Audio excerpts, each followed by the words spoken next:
Hello, everyone. Welcome to Web3 Marketing Podcast. We're recording another very interesting episode with you today about DAOs. So, I have today with me co founders of Openchat, a messenger built on internet computer blockchain. Hey, guys, it's super exciting to have you here.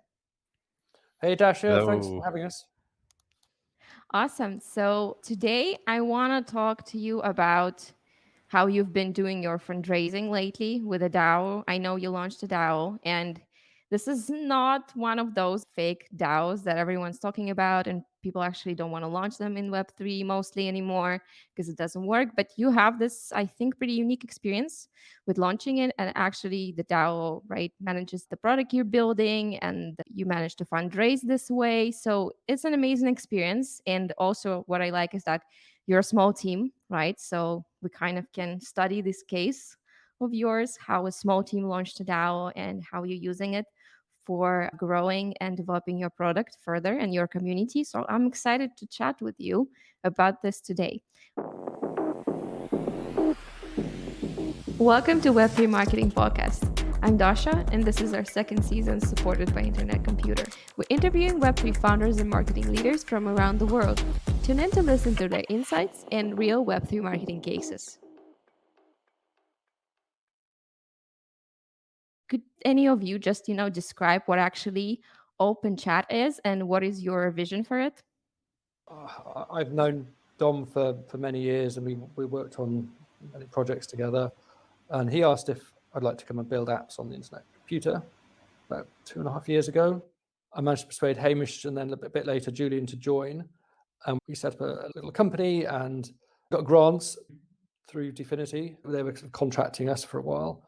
To begin with, Dom didn't have any product in mind. He just said, "Oh, can you build apps?" And he left it all in our court. And we came up with Openchat. We got the name quite quickly. It seemed like it was a good demonstration of the technology. We can't really do instant messaging on other blockchain platforms. It's harder to build something like an Amazon or an Uber or something like that with a very small team, but we could see how we could do a chat app. We could see how it could benefit. You could send crypto as messages, and we figured this was a good idea. I guess the rest of history. We built a version 1, Hamish and I. We brought Julian on board, who's the kind of front end expert, and he's taken it to where it is today. It's always part of the Dfinity vision that these services should be run as DAOs via this system they created called the SNS, Service Nervous System. So that was the inevitable next step, that we would act as a sort of guinea pig to show how this process works, how you go from a kind of prototype that you're running as a normal project with which you're fully in control of, to hand this project over to the community governance via this SNS mechanism that Dfinity have built. You've mentioned that not all DAOs are kind of successful or tick all the boxes that a DAO should tick, and that's one of the benefits of having this platform built by Dfinity. They've kind of thought through all of the technicalities of it and tried to make it easy for teams to go through this process. Still, they needed someone to actually do it. This episode is supported by Internet Computer, and we want to tell you about their amazing Dfinity Grant program. We've actually received their community grant ourselves. So if you are a developer, researcher, or educator working on blockchain or AI technology, you can receive this grant too. The Dfinity Grant program can give you up to $100,000 in funding, as well as support and exposure through the ICP ecosystem. You can read more about the grant in the description down below. And if you decide to apply, fill out our form. We will chat with everyone who applies and recommend the best projects to ICP. Don't miss this chance to get funding and join the community of innovators. Do you mind, guys, just elaborating a bit more on this SNS that Internet Computer has? Yeah, I can give a little bit of background on the SNS. If you know what the NNS is, the network nervous system, then it's probably quite easy to understand what the SNS is. But for people who don't, if we start with the NNS, because the two are essentially the same, the NNS is controlled by neuron holders who stake their ICP into neurons, and then all changes to the internet computer network have to be proposed to the NNS as proposals, and then people who hold the neurons can then vote on them.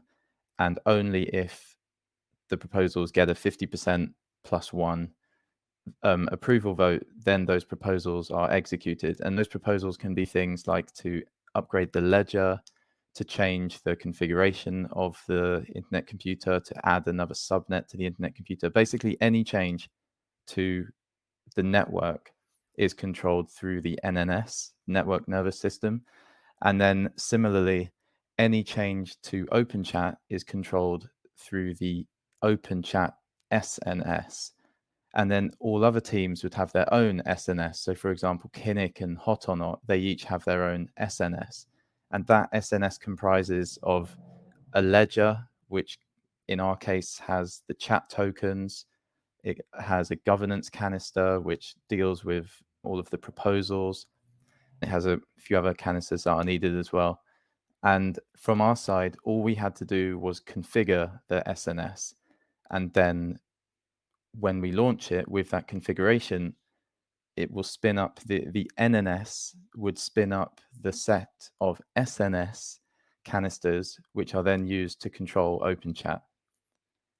So all of the hard work really is done by Dfinity, and then all of these teams who want to launch their own DAO, they want to hand their service over to being controlled by a DAO. They just need to configure it how they want and then spin up their own SNS set of canisters. So it's relatively easy to have your own DAO controlled service.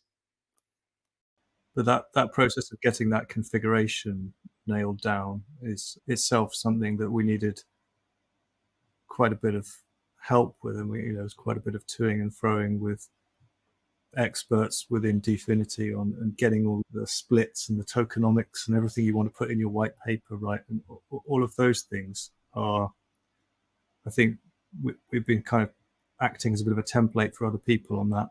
One of the things you have to do to be successful at this, I think, is to get all of the information that people could possibly want to know about you out there in advance. Create a good landing page for your products and write down all of your tokenomics and all of your system architecture and what your roadmap is going forward, all of this stuff. Otherwise, all people get to see is, very little. They don't necessarily know what you're all about and what you're planning to do. So we'll probably talk about this a bit more, but I think that's one of the things that we put a fair bit of effort into, and I think that was one of the reasons that we kind of were able to do this process quite smoothly and successfully, because people had the information they needed to make the decision. So in a way, you can say it's both like the technology and the tool and the playbook, right? To roll out DAO and implement it and start using it. Yeah, definitely. Yeah, by the way, Hamish, thank you so much for explaining this. I'm not a developer myself. I'm not a technical person, but I really understood what you meant. And the moment you started explaining, I was like, oh, okay, I'm in the good hands. I will finally understand what it means. So thanks so much for that.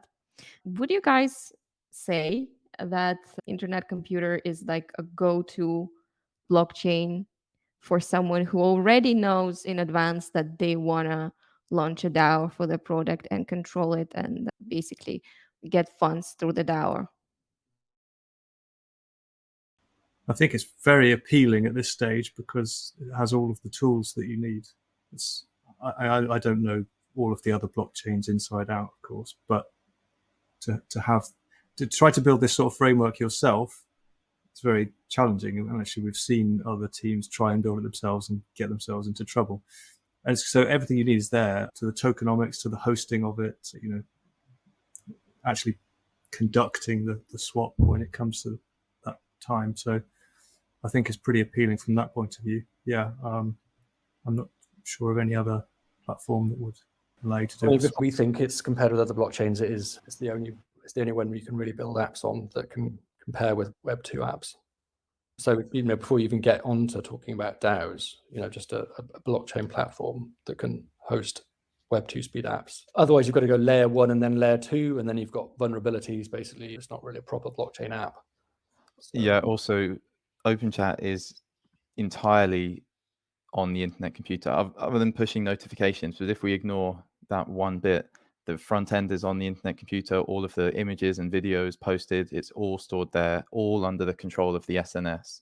There's no other blockchain out there that could do this. You know, we could have certain aspects of it controlled by the DAO, but there isn't one out there where everything could be controlled by the DAO. So often I think you find other DAOs, they're often kind of, so in the NNS and SNS, you have motion proposals, which are basically, they don't actually do anything. Nothing gets executed automatically as a result. It's just an expression of the sort of the DAO's wishes. Whereas that's just one type of proposal in the SNS and NNS. Mostly proposals actually do something. So if you want to upgrade the app, you have to make a proposal. And when the proposal if the proposal passes, it actually triggers automatically, the SNS triggers an upgrade of the app using the software package you provide in the proposal. That's pretty unique. So if I understood this correctly, when you have a DAO and you want to change something in the product, you kind of prepare it and you put it in the DAO system and you make the community vote. And if the community says yes, this automatically, like, the changes, they being implemented, right? So this is just so cool. This is not how Web2 projects work at all, right? And not even all Web3 projects. Mostly everyone is just kind of, we're building a Web3 thing, but we're doing Web2 thing, inside of our team. And this is an absolutely different, very interesting way to run, because, like, what if you build something and then your community says no? Did you have moments like this, or like, are you afraid of having them? It's an interesting question. And this is a complaint thrown at DAOs, I suppose, is that the team, like us, the sort of significant team, have got too much control, too much centralized control, and we can just push anything through. Or you have the complaint that, nobody has enough control to do anything, and so you just end up arguing, or there's no central, no vision to decide what gets done. And we've kind of got the best of both worlds. It's kind of this idea of liquid democracy, where it's a combination of representative democracy, like we're used to with parliaments, and individual sort of democracy, where you can choose to vote individually on any topic that takes your interest, or you can choose to follow somebody else on a topic. So it means that even though between the three of us we don't have control, because we don't have enough chat tokens, because a lot of people follow us because they trust us, we do have control. So if we vote on the way, generally we get our own way. But as soon as we start doing things that the community doesn't like, then they're going to start withdrawing their following. We get to have the vision, and we've still got all the checks and balances that a DAO can provide as well. Technically, they can block you, block your decisions. Yeah. Majority of them really doesn't want what you're envisioning, what you're trying to do, they can block the power of all of three of you. So each of us individually has, I think, about 8% or 7.5% of the voting power. And incidentally, that will decline over time as well. Yeah, as more is diluted among the community. But even though the three of us only have that 7.5% each, if the three of us vote, we have enough people following us that normally we can push things over 50%. There have been a few times where we've had to wait for more people to vote to get it over 50, but generally we can get stuff through.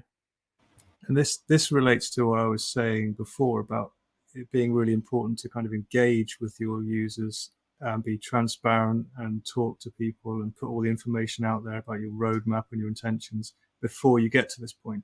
Because once you're here, your team of people, they've seen you out and about talking about the product, and they've never heard you say anything that isn't true. They've seen you delivering over a period of months, and they trust you. And then I think this governance mechanism then is compatible with a product that has direction. It's a common question: how can this work? Like you can't govern a coherent product with 1,000 different stakeholders. And yeah, it definitely could go wrong, but if you have the right trust that you've built up over time, I think it can work. it's working so far. Yeah, so prior to launching the DAO, we already had a roadmap for probably the next 6 to 9 months. And so people participating in that original swap where they could invest in the DAO, they could already see what we had planned, and they were happy with that, and so they were willing to invest in that DAO.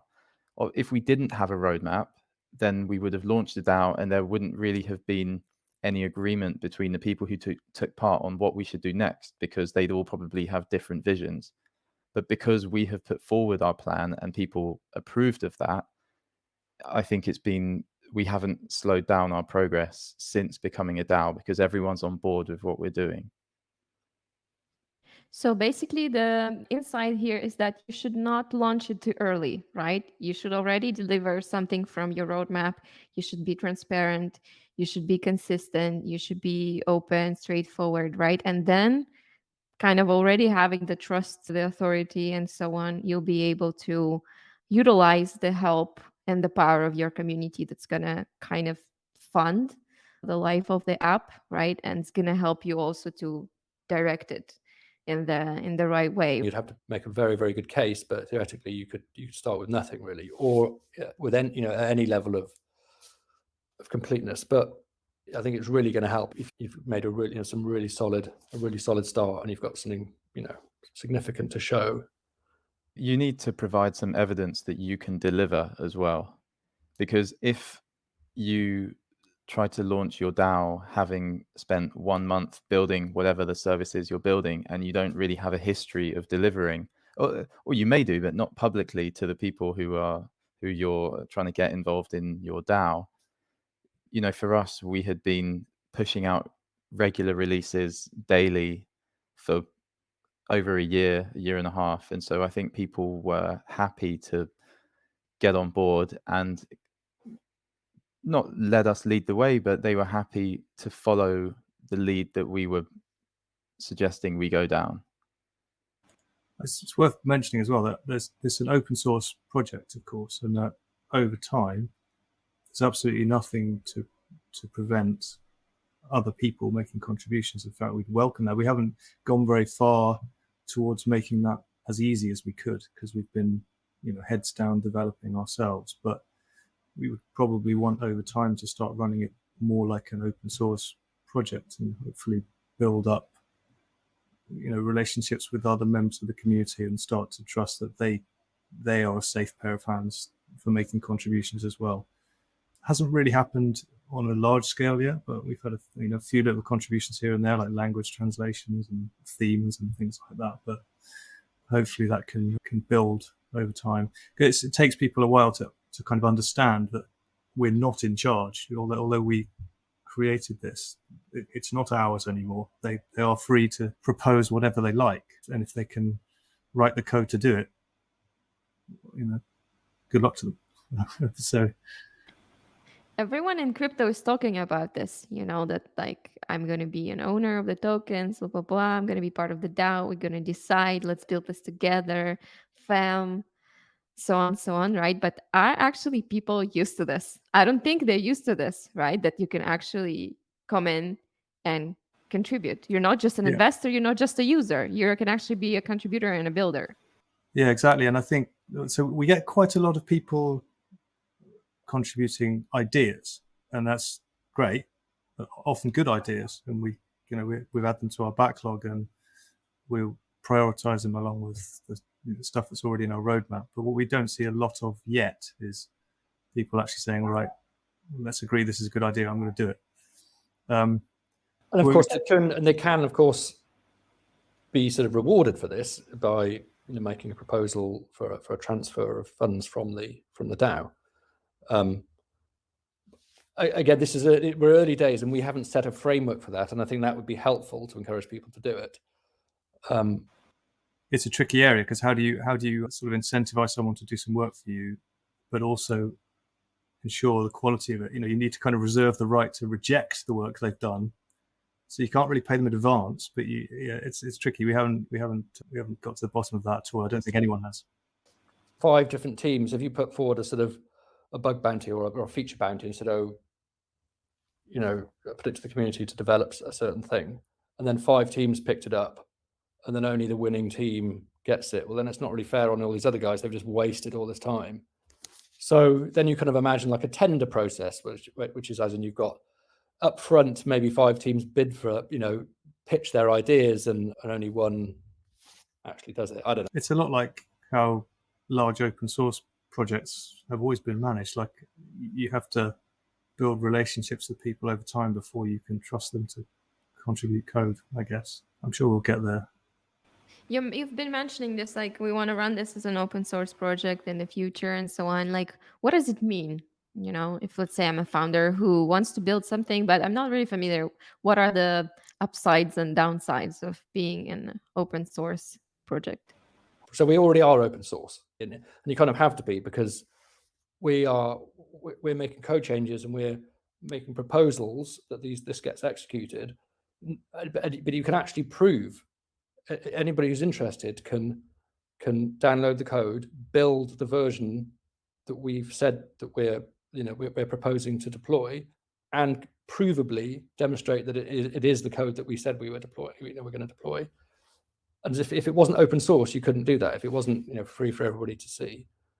I guess what Julian means by there's a history of open source projects where people can contribute from globally, but then you still have people who are kind of gatekeeping the code quality and accepting merging in other people's code,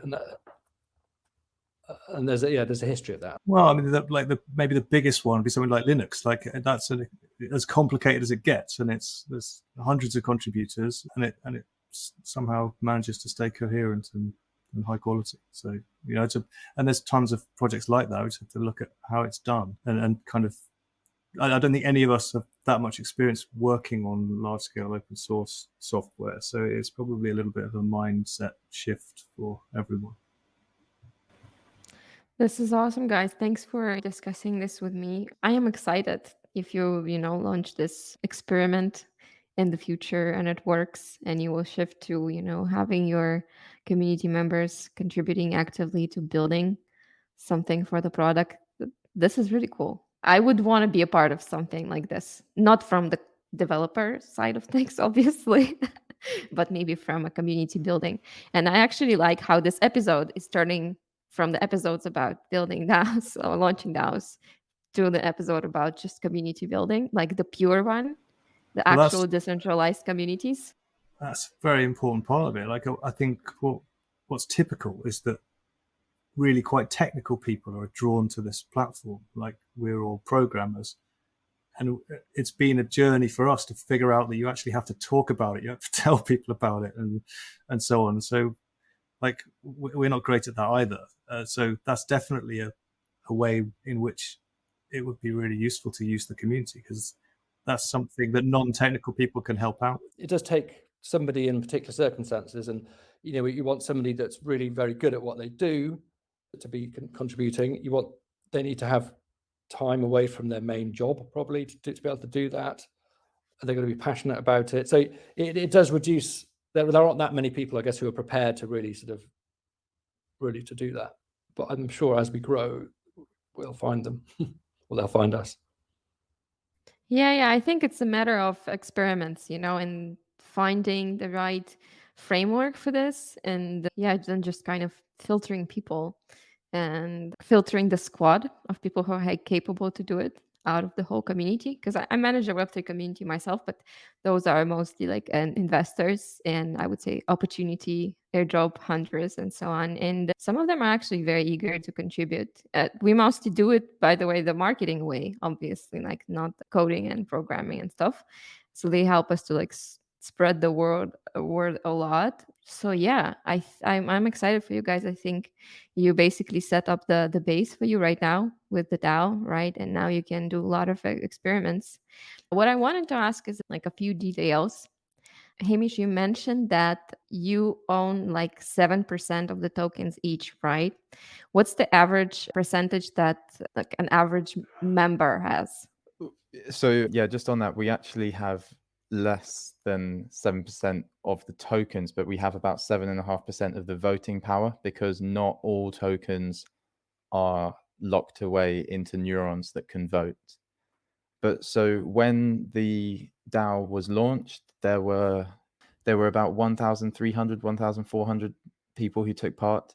There were, I think, 4 people who put in 100,000 ICP, which was the maximum, and then maybe 2 or 3 who put in about roughly 50,000 ICP. So these are sizable investments, but the majority of people put in 1, 2, 3 ICP. It was actually 2,375 participants. Oh, a lot more than I remembered it being. The median amount that people put into the DAO launch swap was probably about 10 ICP, I'd guess. Which gives approximately how much voting power? Well, we raised 1 million ICP. So essentially 1 million ICP would This be is a 100%. lot. Yeah. This is a lot. In only 6 Not hours ours, as well. our ICP. So that ICP doesn't come to us. On other blockchains, often you might raise funds, and those funds raised are controlled by the people who are launching the service. Whereas in this case, from as soon as the DAO is launched, those funds that people put into the DAO launch are controlled by the DAO. So we wouldn't be able to rug pull even if we wanted to, which we don't. And so it's quite nice to give people who take part in the DAO launch that, to give them that reassurance that their funds won't be rug pulled because the system prevents it, because the only way to access those funds is via a proposal, and the users would reject that proposal if you say, I want to withdraw 1 million ICP to my private account. And also, we've spoken to Dfinity about raising the threshold for transfer proposals to like a supermajority, maybe 2/3, because at the moment it's 50%, and it just feels like it would be nice to have that additional security, just to again give people more reassurance, because the crypto world is just tainted by all these projects that rug pull. And so the more that Dfinity can, or the internet computer can give as a guarantee that projects won't rug pull, the more people will be incentivized to take part. So you're saying that you're not Reach right now, but you have a Reach DAO, right? Yeah, so we are now funded by the DAO. So every quarter we would just transfer our salaries. We'd make a proposal to transfer those salaries. And so if we're ever not delivering enough, or we're asking for too much, or the community is not happy with what we're doing, then that proposal would get rejected. And similarly, if we tried to extract 2 years worth of funds, it would get rejected. We're in this for the long term, and we want to keep the community happy. We want to deliver as quickly as we can. And so I think the combination of all of this means that the community is generally happy with what we're doing. And so they have been approving those token transfers up until now. This gives me like chills. I don't know, because most of my conversations about DAOs with other builders or founders, like literally anyone from Web3 space, they were like shit talking DAOs, and saying like, nah, DAOs don't work. It's all fake. No, I don't want to be part of this. And I really, really love your story, guys. Thank you so much. Just like really, thank you for coming on the podcast and sharing this. I think it's incredible, to be honest. Like, you are at least from what you're describing, like I have my trust in you, right? But from what you're describing, this is how Web3 building should work, right? This is what actually the major community wants from the space. Yeah, we're not the only ones either. Like, there's been several more launches internet computer since we did ours, and they will be following a similar template. So hopefully between us we can show that it can work. I wanted to ask you about the community, right, and how you've built this. And but before, so you mentioned how many people were participating in like buying the tokens and basically funding the DAO, right? Was the majority from your actual community already? Like these people knew you, or you did something else to attract external people who were not involved with you before, and they were like, "Oh, okay, I researched this. This is a great opportunity. I'm going to invest." So, like, maybe what was the percentage of your I mean, community and external people?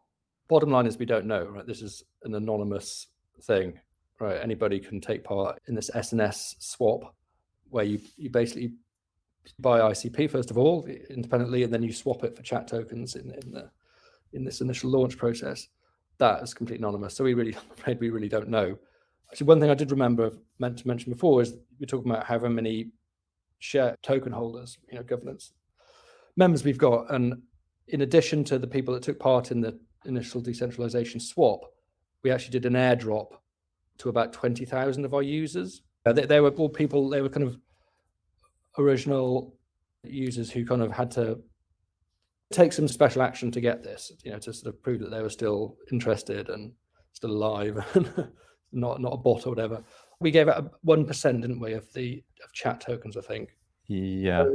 So there's 1 20,000 million chat plus tokens. however many people we had in the original sale, plus however many people have become token holders since then. So there's probably 25,000 token holders. What was the average reward if you converted into USDs or whatever, anything? Or maybe ICP tokens. If I was the only user and you would airdrop me, right, within this airdrop something, and I was selling this. I think the average user, given that there were about 20,000 people and 1 million chat tokens given out, and then the average was about 50 chat tokens per user. And the three of us were excluded just because we were the original three, so we would have got the most. But I mean, yeah, we have enough chat tokens already. Okay, so how much was it? Was it like $50, 100? I think it was about $30 or maybe a bit less, because it was basically dependent on the price of ICP, which I think was definitely higher than it is now. It's a difficult one to pitch. You can't really win, because obviously there are people who would propose a huge airdrop of like half the treasury, and that would make some people very happy. And there are others saying no airdrop because this is our money for developing the product. So we have to kind of gauge the mood and kind of balance incentivizing with we've got a responsibility to build a serious, useful product here, a useful app. We've done a bit of airdropping, and we've done some, various promotions, but often you attract people who are just looking for like a fast buck, and so we haven't done too much of that type of activity. We're trying to, concentrate on building something truly useful. And You've been a bit conservative with your marketing and promotion, right? And you could say that. You could put it that way. I don't think we have the experience to say like how much can we engage in essentially buying users before it's counterproductive. Obviously some of that is good, but not too much of it. Yeah, the treasury is limited. You could just like take a big gamble and try and like throw half the treasury away and bring in 1 million users, and then the danger is they just a week later they leave. We want to be sure that before we do this, before we turn on the marketing taps, that we've got a really sticky product that people will, they'll spread the word virally. We want our friends and family to use this. There's no point in going for this big marketing campaign until it's ready to do that. Yeah, so every day we're building more and more of the features, and we're just making Openchat generally a smoother experience. And so upcoming, we'd have end-to-end encryption, we'll have voice and video calls, we'll have integrations with other services, and all of these will just mean that it becomes much more sticky. And as it gets more sticky, we become more and more willing to chuck more sticky being sticky being users stick around basically. And yeah, because if we could have done the DAO launch, raised 1 million ICP, and then done a 1 million ICP marketing campaign, and we would have got millions of users, they would have all used the app, and like 99% of them would have disappeared because it couldn't compete at the time with WhatsApp and Discord and Signal. And we're slowly closing that gap between Openchat and those other services, and the goal is that eventually we don't just close the gap, we go past them, because we can do things that they can't do. Like, we can use end-to-end encryption in a better way than Signal and Discord, because we can generate your keys deterministically again. So if you lose your device, you can still access all your messages, whereas on WhatsApp you can't do that.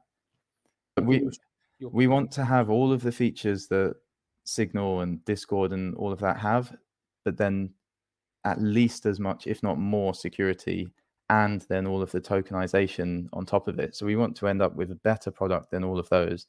And at that point, people will stick.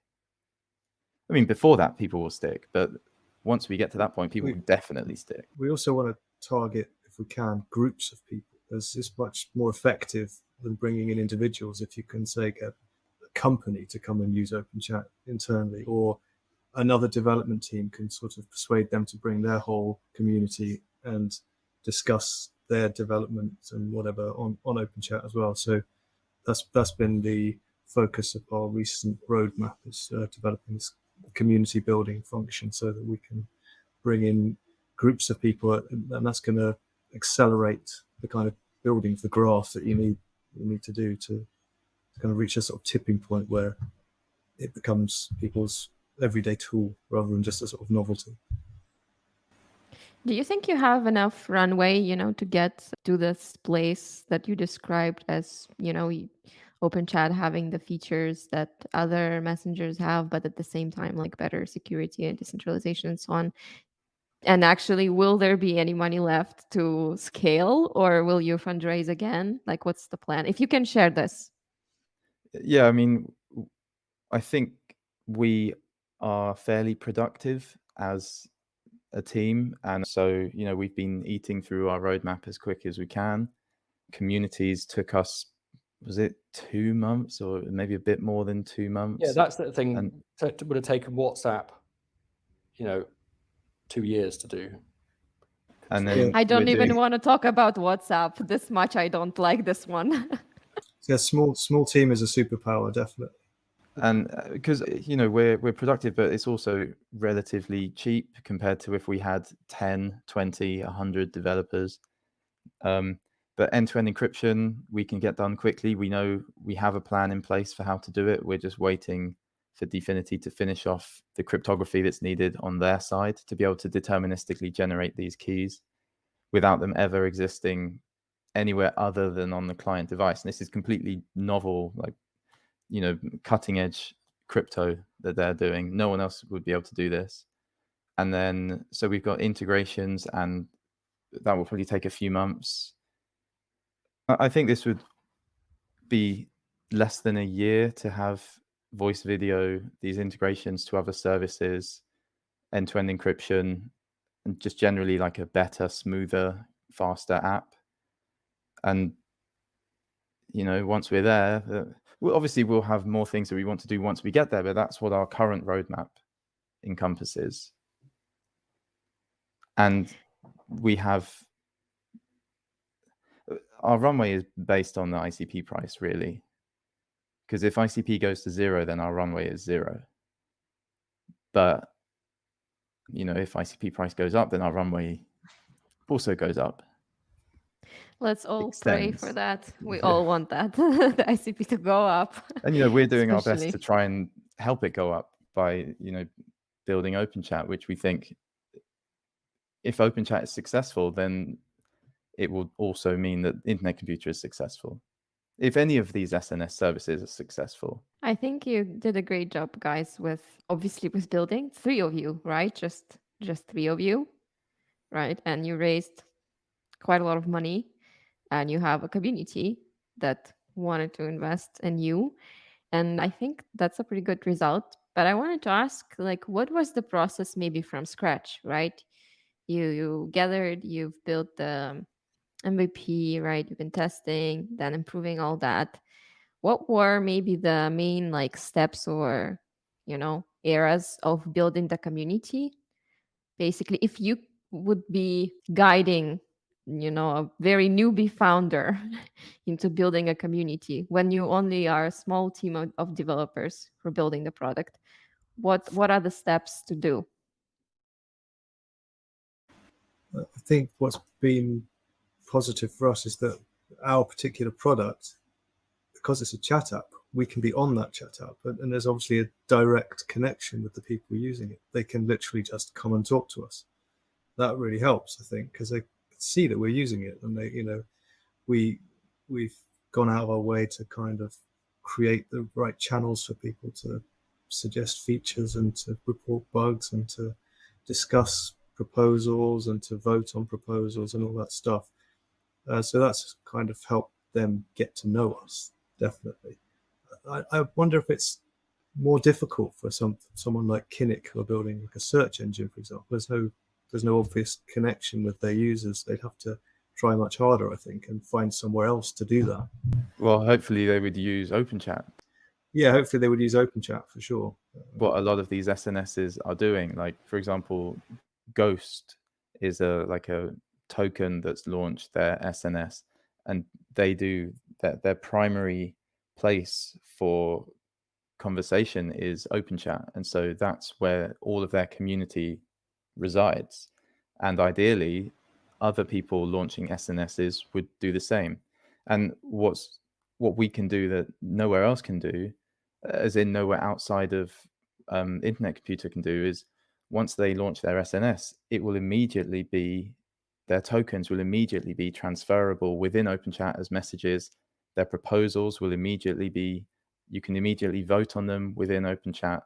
And so it is really the best suited place to have your community. I mean, Dash was around more your asking how other SNS. people can grow their communities, and we're saying Yeah. they can help us grow No, ours. I True. I love the answers. I basically starting to understand that you've built a tool for yourself to build your own community, and for all other ICP based projects to build their communities. Yeah. Just I mean, there's no denying that we also got a bit of gloss from our proximity to Dfinity. I think people kind of thought of us as being almost part of Dfinity. And Well, it kind of cut both ways, doesn't it? yeah, we had this two-way relationship where we would kind of dog food Dfinity's developments and come up against problems, and we would feedback those problems to Dfinity, and they would solve them, and that would then unblock us, and that's been a kind of a mutually beneficial thing. But that's like, as Matt was alluding to at the beginning, that's not something that every team has access to, that sort of close relationship, and neither do we anymore. In fact, we're still probably closer than a lot of teams to the right people within Dfinity. We can talk to them, but we don't have the same relationship with them anymore. But that certainly helped us. you have Openchat, which is a community building tool in itself, right? And you've been chatting with your community members, and I guess you've got quite a lot of like spotlight exposure within the like IC ecosystem, right? Probably that's where the first community came from. Did you do any more like marketing activities, marketing bits or whatever? I would like you to mention something that worked well or didn't work at all for you, because that's more interesting. That like, oh, okay, we post on Twitter, and yeah, but at the same time, I'm actually interested. Are you active on Twitter or not really? You're more like stealth. We did, leading up to our SNS launch, we did one or two Twitter spaces that they weren't organized by us. We probably should have done, but they were organized by others when we took part, and I think that was really useful. People got a chance to, instead of voting no, they got a chance to ask us things they were uncertain of in advance, and we could answer their questions, and maybe that made a few people who were wavering decide to take part. I mean, we do tweet regularly as well. We tried to, in the lead up to the launch, we tried to kind of think about, we had a big white paper, but people aren't going to read it because boring, right? So we had a sort of blitz on picking out interesting things from that and just tweeting them, like, what about this? Here's the answer. What about this? Here's the answer. And it's just a little bit more bite size for those people who just see this long paper and just glaze over. Awesome, guys. So just to wrap it up finally about the community building, can we say that, I see it's kind of popular enough that they have this user base, fan base that is exploring the new projects? And if someone was interested right now in building on ICP, they would probably get the share of this, spotlight, and the audience is there. Was it your experience? I think a large part of them are IC, of our users are from the general IC community. And yes, I think you can, a new app can expect to just attract, if it's good and promising, then it'll get picked up by the existing community. And that's the sort of road to growth. You start off with the IC community, and then you try and go to the sort of broader crypto community before taking on the rest of the world, I guess. I also wanted to ask in the end about this community feature, right? Just interesting for me as a community builder myself, because we're constantly looking for platforms, opportunities where some other communities live, and you could come and kind of, take this community and ask them to join yours, and the kind of benefit in terms of user acquisition this way. So am I getting this right, that you have a bunch of users there that are actual crypto users because they're using IC, they have this internet identity and so on, right? They live on your product, they use your product.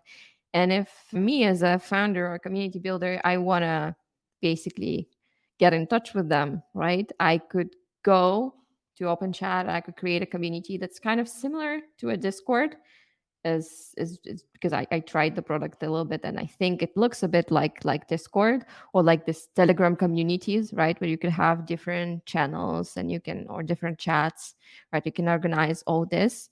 But what's the way to kind of put it out there for your users? What's the way to attract If you can users get, into this? you build a community, there's a sort of explore community feature where you can browse communities, you can search them, but by default, when you start browsing for them, it kind of orders by, there's a sort of algorithm for surfacing communities. And one of the sort of there's a random factor, there's a sort of a newness factor. If you're a new community, you'll get boosted, and then it's by how many members you got, how much activity there is, how many messages are being posted in the last day, etc.